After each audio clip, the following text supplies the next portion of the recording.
Hello everyone, this is Om Kashyap, your biology faculty. और हम लोग एक बार फिर से जुड़ गए हैं लाइव पे अपने official YouTube channel the red fight पे। आज हम लोग लाइव से जुड़े हैं। इस लाइव का मकसद है कि क्लास 12th का हम लोग चैप्टर 1 पढ़ेंगे। क्लास 12th का सिलेबस इस लाइव पे हम लोग पढ़ेंगे और वो सिलेबस हमारा जो होगा वो पूरी तरह से एनसीईआरटी बेस्ड होगा। तो जितने भी बच्चे लाइव से जुड़े हुए हैं या जुड़ेंगे वो जो कंटेंट हम लोग स्टार्ट किए हैं, ये जो हमारा प्रयास है, इसको मिस नहीं करेंगे। ठीक है, तो चलिए बिना समय को गवाए हुए हम लोग स्टार्ट करते हैं। जीवों में जनन अध्याय 1 है। जीवों में जनन। जीवों में जनन कहने का मतलब हुआ है कि पृथ्वी पे रहने वाले जितने भी जीव हैं, ठीक है, चाहे वो अमीबा हो, पैरामीशियम हो या हम लोग कह सकते हैं कि कुछ बहुकोशिक जीव हो, तो उनमें हम लोग जनन की बात कर रहे हैं। तो फर्स्ट ऑफ ऑल जो पॉइंट हमारे सामने आया कि जनन जनन हम लोग कहते किसको है, ये तो हमें मालूम है कि जीवों में जनन हमें पढ़ना है, लेकिन ये जनन होता क्या है हम लोग को कुछ भी नहीं पता है। इसके बारे में कोई भी आइडिया नहीं है इसके बारे में कि ये जनन होता क्या है। ठीक है, तो चलिए हम लोग जो है जनन का मतलब समझते हैं। देखिए, कोई भी जीव हो अपने ही जैसे संतान या फिर बोल सकते हैं अपने ही जैसे ऑफस्प्रिंग को क्या करता है, उत्पन्न करता है ना, उसे हम लोग क्या कहते हैं, जनन कहते हैं। ये एक बायोलॉजिकल प्रक्रिया है, ये एक जैव वैज्ञानिक प्रक्रम है जिसमें कोई जीव अपने ही जैसे संतान की उत्पत्ति करता है। यहाँ पे एक पॉइंट नोटेबल है, अपने ही जैसे। दैट मीन्स ये हुआ, इसका मतलब ये हुआ कि अपने ही जैसे का मतलब हुआ कि अगर कोई व्यक्ति, अगर कोई जीव, अगर कोई विशेष जाति से संबंध रखता है तो वो अपने ही जाति के जैसे संतान को क्या करेगा, उत्पन्न करेगा। वो अपने ही जैसे जीव को क्या करेगा, उत्पन्न करेगा। तो अपने ही जैसे जीव को उत्पन्न करना, सिमिलरली हम लोग सिंपली क्या कह सकते हैं कि जनन होता है। चलिए हम लोग एनसीईआरटी से देखते हैं कि एनसीईआरटी क्या एक्सप्लेन करता है इस जनन को और कहां तक हम लोग इसमें देख पाते। देखिए, प्रत्येक जीव कुछ निश्चित समय तक ही जीवित रह सकता है। ये बात है कि जितने भी जीव हैं पृथ्वी पे, उनका जो है जो जीने की अवधि है वो निश्चित है कि कुछ निश्चित समय तक ही उनको जीना है। हम लोग ये कह सकते हैं सिंपली कि सबको मरना है, सबका जो है वो मृत्यु तय है। डेथ इज सर्टेन, है ना, ये यूनिवर्सल ट्रूथ है। आप लोग जानते होंगे कि जितने भी जीव पृथ्वी पे आए हैं उनको मरना है। अपवाद में, एक्सेप्शन में अपने पास अमीबा है, पैरामीशियम है ना। एक दो जीव ऐसे हैं जो इसका अपवाद है। जो ये लाइन कह रहा है कि प्रत्येक जीव कुछ निश्चित समय तक ही जीवित रह सकते हैं, इस लाइन का एक दो जीव केवल क्या है, अपवाद है ना। वो बस क्या करते हैं, एक कोशिक जीव होते हैं, वो तुरंत केंद्रक का विभाजन करके, कोशिका का विभाजन करके और दूसरे नए जीव को क्या कर देते हैं, जन्म दे देते हैं। ठीक है, तो हम लोग ये कह सकते हैं कि जो है जितने भी जीव है उनका जो जीवन काल है या उनकी जो अवधि है वो सीमित है, जिंदा रहने की अवधि। ठीक है, देखिए जीव के जन्म से उसके प्राकृतिक मृत्यु, है ना। देखिए एक वर्ड है ना, इस वर्ड को हम लोग समझते हैं, इस वर्ड का क्या मतलब होता है। देखिए एक वर्ड है जीवन अवधि, ठीक है, जीवन अवधि या जीवन काल है। हम लोग सिंपली ये कह सकते हैं, इस वर्ड को एक्सप्लेन कर सकते हैं कि कोई भी जीव का उसके जन्म से उसके प्राकृतिक मृत्यु के बीच का जो टाइम है वही उस जीव का क्या है, जीवन अवधि है। अभी हम लोगों ने पढ़ा कि कोई भी जीव अगर पृथ्वी पे आया है, अगर पृथ्वी पे जन्म लिया है तो उसको मरना है। तो जन्म से प्राकृतिक तरीके से मरने के बीच का जो काल है, इसी को हम लोग क्या कहते हैं, जीवन अवधि कहते हैं। ठीक है, तो हम लोग ये कह सकते हैं कि जीवन अवधि जो है वो बहुत सारे जीवों का दिखाया गया है एनसीईआरटी में, है ना। और ये बात नोट कर लीजिएगा कि अलग अलग जीवों का जीवन अवधि अलग अलग होता है। कुछ जीवों का जीवन अवधि कुछ मिनट का होता है, कुछ जीवों का जीवन अवधि कुछ दिनों का होता है ना, और कुछ जीवों का हजारों सालों तक भी हो सकता है या होता है। ठीक है, तो हम लोग कहेंगे कि जीवन अवधि जो है वो वेरिएबल टर्म है ना। ये जीव जीव से जीव तक बदलते रहता है। किसी जीव का बहुत कम समय का होता है, किसी जीव का बहुत लंबे समय तक होता है। ठीक है। दूसरी बात एनसीईआरटी को पढ़ते हैं कि दिया हुआ है कि बहुत से अन्य जीवों का चित्र प्रस्तुत, जो कि अगले जो है वो पेज में हम लोग देखेंगे। इन चित्रों को देखकर इनके बारे में यह पता लगा करके कि दिए हुए रिक्त स्थान में आपको जीवन अवधि के बारे में लिखना है। ठीक है। ये काम आप खुद से सर्च करेंगे तो ज्यादा अच्छा लगेगा, और आप खोजेंगे तो आपको जीवन अवधि के बारे में और क्यूरियोसिटी आएगी और जानने की जागरूकता आएगी कि ये जीवन अवधि होता क्या है। ऐसे सिंपली इसको हम लोग समझ चुके हैं कि जीवन अवधि क्या है, तो इसको आप लोग फाइंड करिएगा। और दूसरी बात है कि जीवन अवधि के बारे में कुछ इंपॉर्टेंट फैक्ट है जिसको बारे में हम लोग जानेंगे, कुछ इंपॉर्टेंट टर्म है जिसको हम लोग वन बाय वन जानेंगे। देखिए, पहली बात यह कि जीवन अवधि जीव से लेकर दूसरे जीव तक जैसे ही पहुंचेंगे वो क्या होती है, बदल जाती है। ठीक है। किसी जीव का कुछ कम समय की होती है, किसी जीव का अधिक होती है। कोई जीव कम समय तक पृथ्वी पे जिंदा रहता है, कोई जीव अधिक समय तक जिंदा रहता है। तो ये बदलने वाली है, ये बदलते रहती है जीवन अवधि। तो पहला ये बात हो गया इंपॉर्टेंट पॉइंट, है ना। दूसरा बात हम लोग कह सकते हैं ये कि जीवन अवधि जो है ना, किसी भी जीव के उसके शारीरिक संरचना पे निर्भर नहीं करती। कि अगर कोई जीव का जो है शारीरिक संरचना छोटा है तो उसका जीवन अवधि बड़ा होगा, है ना, छोटा होगा। और अगर किसी जीव का जीवन अवधि बड़ा है तो उसका शारीरिक आकार बड़ा होगा। ऐसा कहना गलत है। कभी भी जीवन अवधि किसी जीव के शरीर के आकार पे, साइज पे निर्भर नहीं करती है। देखिए, एनसीईआरटी में ये लाइन हम लोग पढ़ते हैं। देखिए,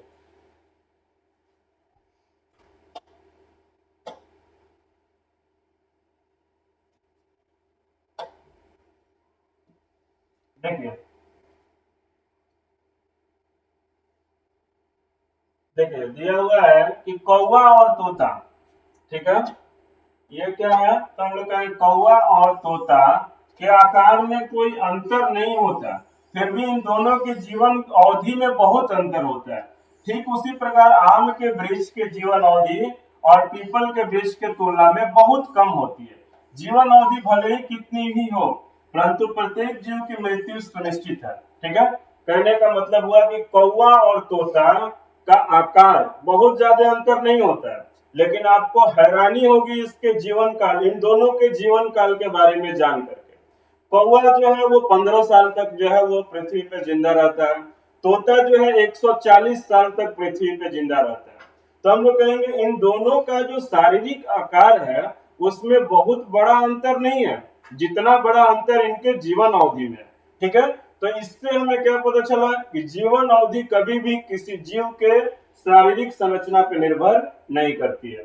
वैसे ही आम और पीपल का एनसीईआरटी एग्जाम्पल दे रहा है कि आम के वृक्ष और पीपल के वृक्ष बहुत ज्यादा जो है वो क्या है, अंतर नहीं है इनके शारीरिक संरचना में। इनका जो पौधे होते हैं आम और पीपल के, उनके आकार में बहुत ज्यादा का अंतर नहीं है, लेकिन इनके जीवन अवधि में काफी जो है वो लंबे समय का अंतर है, बहुत बड़ा अंतर है। तो हम लोग ये कंफर्म कर सकते हैं कि जीवन अवधि कभी भी किसी जीव के शरीर पे, शारीरिक संरचना पे निर्भर नहीं करती है।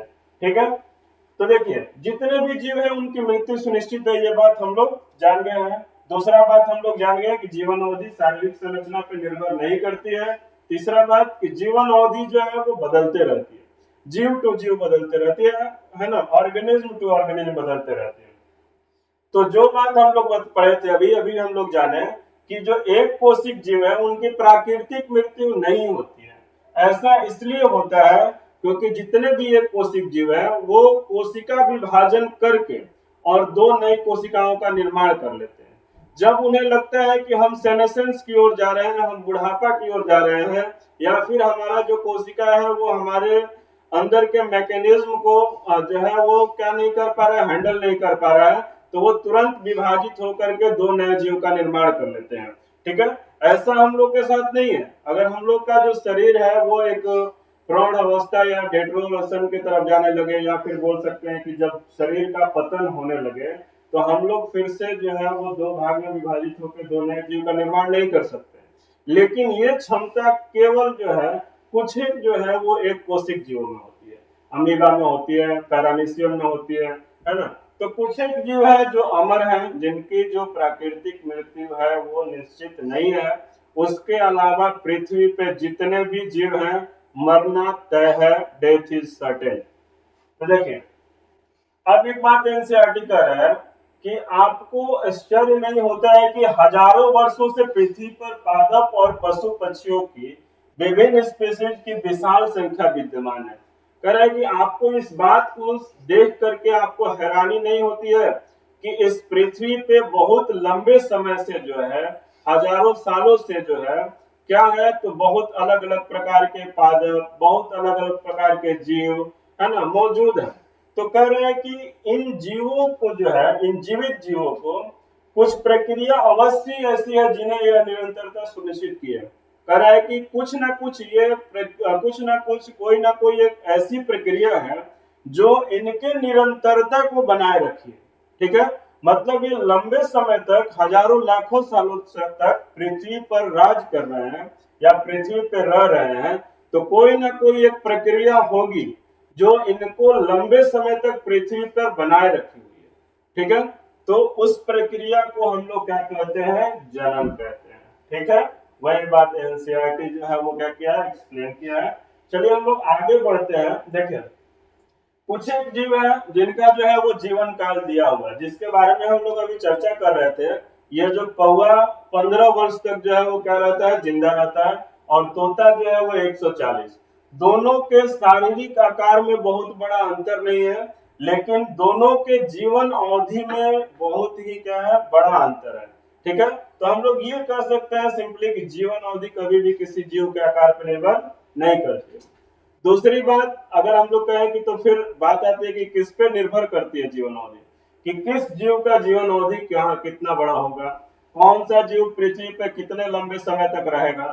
तो हम लोग कहेंगे ये कुछ इवोल्यूशनरी फैक्ट होते हैं, है ना, इवोल्यूशनरी फैक्टर्स होते हैं। जैसे हम लोग कह सकते हैं कि कौन से जीव का जो है निर्माण है ना, कब हुआ पृथ्वी पे, कब वो आए, इन सब बातों पे निर्भर करता है जो हमें 12th में नहीं पढ़ना है ना। तो हम लोग आगे बढ़ते हैं।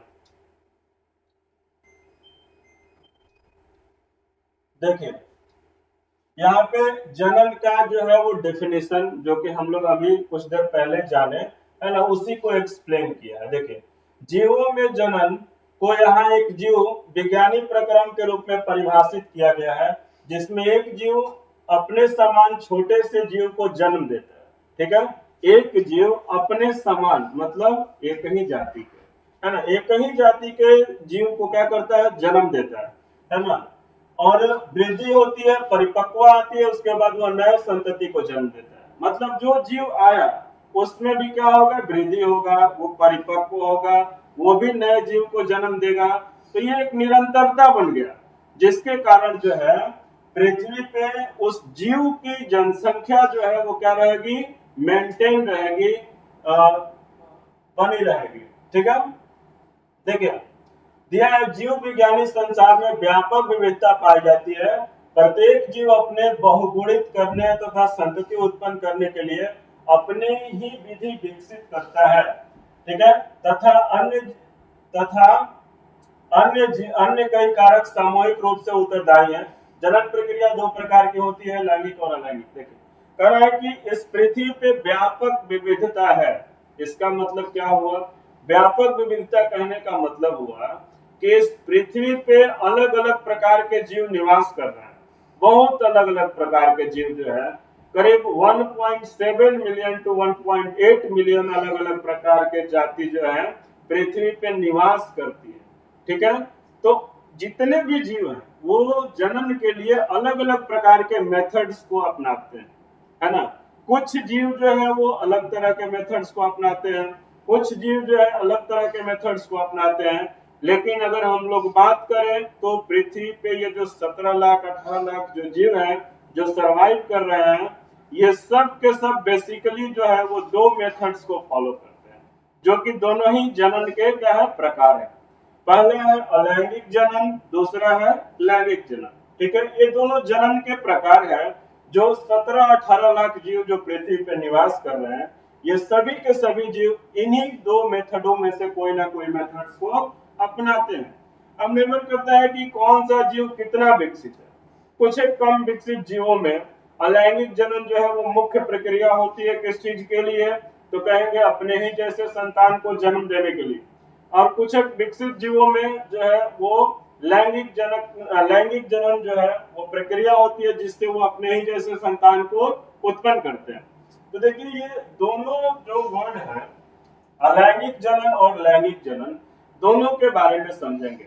देखिए जैसे मान लो कोई एक अकेला जीव है, ठीक है, और वो अकेला जीव सक्षम है, किस चीज के लिए सक्षम है? अपने ही जैसे संतान को उत्पन्न करने में सक्षम है, एक अकेला जीव, तो वो क्या होता है? अलैंगिक जनन होता है। उसको हम लोग अलैंगिक जनन कहते हैं। जैसे कोई अमीबा है, जैसे यहाँ पे आप देख रहे हैं डायग्राम में, यहाँ पे एक अमीबा है। ये अमीबा जो है ये एक अकेला जीव है, ठीक है। ये अकेला जीव जो है कोशिका विभाजन कर रहा है, धीरे धीरे अपने कोशिका का जो है पहले क्या कर रहा है? आकार बढ़ा रहा है, फिर केंद्रक को यहाँ पे विभाजित कर लिया दो भाग में, फिर अपने कोशिका द्रव्य को विभाजित करके कोशिका झिल्ली को तोड़ करके दो नए अमीबा का क्या कर लिया? निर्माण कर लिया। तो ये अकेला जीव जब दो नए जीव का निर्माण करेगा तो इसी को अलैंगिक जनन कहेंगे, ठीक है। अगर हम लोग बात करें कि लैंगिक जनन फिर किसको कहेंगे, ठीक है, तो देखिए लैंगिक जनन में विशेषकर दो जीव शामिल होते हैं, ठीक है। नर या मादा, या नर मादा हम लोग नहीं भी कर सकते हैं, जैसे फंजाई में नर मादा ये हम लोग नहीं कर सकते हैं, छोटा जीव है ना। तो हम लोग कह सकते हैं जिसमें दो जीव शामिल हो, ठीक है, जिसमें दो पार्टनर पार्टिसिपेट करें, उसको लैंगिक जनन बोलते हैं। मतलब जिसमें किसी नए संतान को जन्म देने के लिए दो जीव की आवश्यकता पड़े, दो जीव मिल करके और एक नए जीव को क्या दें? जन्म दें, तो उसको हम लोग लैंगिक जनन बोलते हैं, सेक्सुअल रिप्रोडक्शन बोलते हैं। देखिए इनमें कुछ विशेष अंतर है ना। इसमें कुछ जो है वो नोटेबल अंतर है। पहला अंतर जो था वही नोटेबल था, जिसमें एक जीव और ये दो जीव, ठीक है। फिर आते हैं, देखिए जैसे ये अमीबा है, ठीक है, ये अमीबा है और ये जनन कर रहा है, ठीक है, ये एक अमीबा से दो अमीबा में विभाजित हो रहा है। तो इसमें जो है जैसा ये इसका पेरेंटल अमीबा है, जैसा इसका जो है वो पेरेंट्स है, जो इसका पिता है ना, जो ये विभाजित हो रहा है, मतलब ये जो अमीबा है, इससे जो दोनों संतति बनेंगे वो सेम टू सेम अपने जो है वो पेरेंट्स के समान बनेंगे, कोई भी विभिन्नता नहीं होगी। ये दूसरा जो है वो बड़ा अंतर है किसमें? अलैंगिक और लैंगिक जनन में, ठीक है। इसका मतलब क्या हुआ? ये अमीबा जो है आकारिक रूप से और जो है आनुवांशिक रूप से, ठीक है। आकारिक रूप कहने का मतलब देखने में एक जैसा, आनुवांशिक रूप कहने का मतलब क्या हुआ? कि उसके गुणसूत्र, आनुवांशिक पदार्थ एक जैसे, है ना। तो ये जो अमीबा है, ये जो पेरेंटल अमीबा है, जो पैतृक अमीबा है या जो डॉटर अमीबा है, ये दो जो है ऑफस्प्रिंग या संतति अमीबा में विभाजित हो रहा है। तो यहाँ पे कोई अंतर नहीं दिखेगा, ना आकारिक रूप से अंतर दिखेगा और ना ही आनुवांशिक रूप से कोई अंतर दिखेगा। किसमें? अलैंगिक जनन में, ठीक है। लैंगिक जनन में ये बात नहीं होती है। लैंगिक जनन में दो पेरेंट्स, पहले ही बता दिए कि दो जीव मिलकर के क्या कर रहे हैं? नए जीव को जन्म दे रहे हैं। तो वहां पे क्या मिलता है? अंतर मिलता है। ये कहीं आप लोगों ने भी देखा होगा कि अपने ही भाई बहन के गुणों में अंतर आप लोग देखे होंगे कि एक ही माता पिता के संतानों में गुणों का अंतर किस हद तक होता है, ये आप लोग से बेहतर कोई नहीं जान सकता है, ठीक है। तो अलग अलग संतान जो है वो क्या होते हैं? अलग अलग होते हैं एक ही माँ बाप के। तो यहाँ पे जो एक पीढ़ी से दूसरे पीढ़ी में जो गुणों का अंतर हुआ, उसको हम लोग क्या बोलते हैं? विभिन्नता। वो विभिन्नता कहाँ दिखाई देती है? वो विभिन्नता केवल और केवल लैंगिक जन्म में दिखाई देती है, सेक्सुअल रिप्रोडक्शन में दिखाई देती है, एसेक्सुअल रिप्रोडक्शन में दिखाई नहीं देती है, ठीक है। दूसरा जो है अंतर है, तीसरा अंतर वो ये है कि ये एक साधारण प्रक्रिया है, सिंपल प्रक्रिया है। अब देखिए यहाँ पे एक केंद्रक है, ये विभाजित हुआ, ठीक है, यहाँ से दो केंद्रक हो गया, जीव द्रव्य विभाजित हुआ, सिंपल सा प्रक्रिया, एक विभाजन हुआ और एक जीव दो जीव में बदल गया। लेकिन अगर एक मनुष्य की बात करें जो कि लैंगिक प्रजनन करता है, उसको एक संतान जो है उसको जन्म देने में काफी अच्छा समय लगता है और कई एक अनेकों प्रक्रियाओं का जो है वो क्या करना पड़ता है, सामना करना पड़ता है। तो ये साधारण प्रक्रिया है, और जो लैंगिक जनन है वो कैसी प्रक्रिया है, तो हम लोग कहेंगे जटिल प्रक्रिया। साधारण प्रक्रिया मतलब यहाँ पे बहुत कम प्रक्रिया शामिल हो रही है, केंद्रक विभाजित हुआ, कोशिका द्रव्य विभाजित हुआ, और ये दो अमीबा में भी क्या हो गया, बट गया। लेकिन अगर हम लोग सेक्सुअल रिप्रोडक्शन की बात करें तो उसमें क्या होता है कि उसमें बहुत सारी प्रक्रिया इन्वॉल्व हो जाती है, ठीक है। बहुत सारी प्रक्रिया जिसमें इन्वॉल्व हो जाए वो जटिल प्रक्रिया हो जाएगी। तो लैंगिक जनन एक जटिल प्रक्रिया है, इसमें बहुत अधिक समय लगता है, बहुत अधिक एनर्जी लगता है, ऊर्जा लगता है। लेकिन अलैंगिक जनन के साथ ऐसा नहीं होता है, ठीक है। ऐसा इसलिए नहीं होता है क्योंकि एक साधारण प्रक्रिया है, कम समय लगता है, ठीक है, कम ऊर्जा लगता है, ठीक है।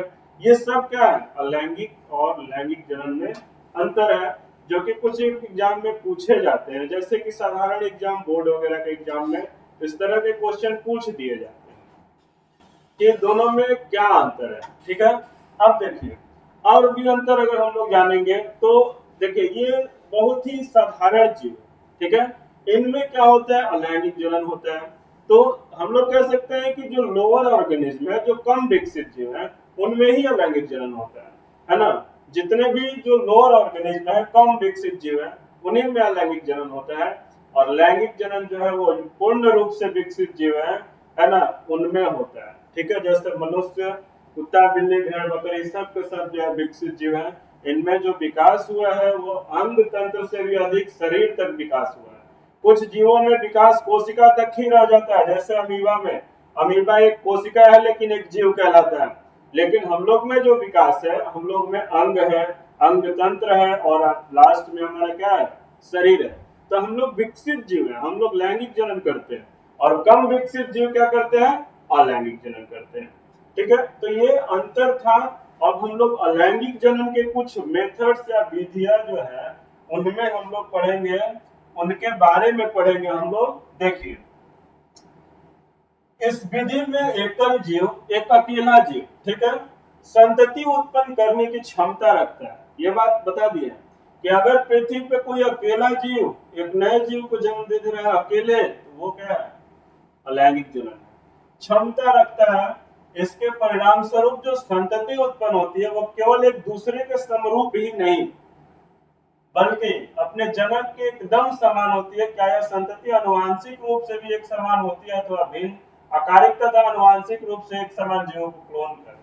देखिए, कह रहा है कि हम आप लोग को पहले ही बता चुके हैं कि जो जीव अलैंगिक जनन से प्रोड्यूस होते हैं, जो जीव अलैंगिक जनन के परिणाम होते हैं, उन जीवों में किसी भी तरह की विभिन्नता नहीं होती है, ना आकारिक रूप से विभिन्नता होती है। आकारिक कहने का मतलब हुआ शारीरिक बनावट, है ना, मुंह का, नाक का जो नक्शा है हमारा वो हुआ।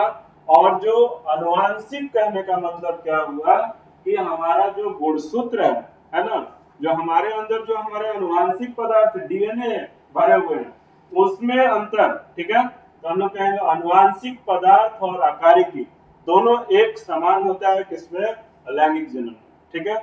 और वैसे जीव जो अलैंगिक जनन से प्रोड्यूस होते हैं उनको क्लोन कहते हैं। ये अमीबा है ना, ये पैतृक अमीबा है, डॉटर अमीबा भी बोल सकते हैं, है ना।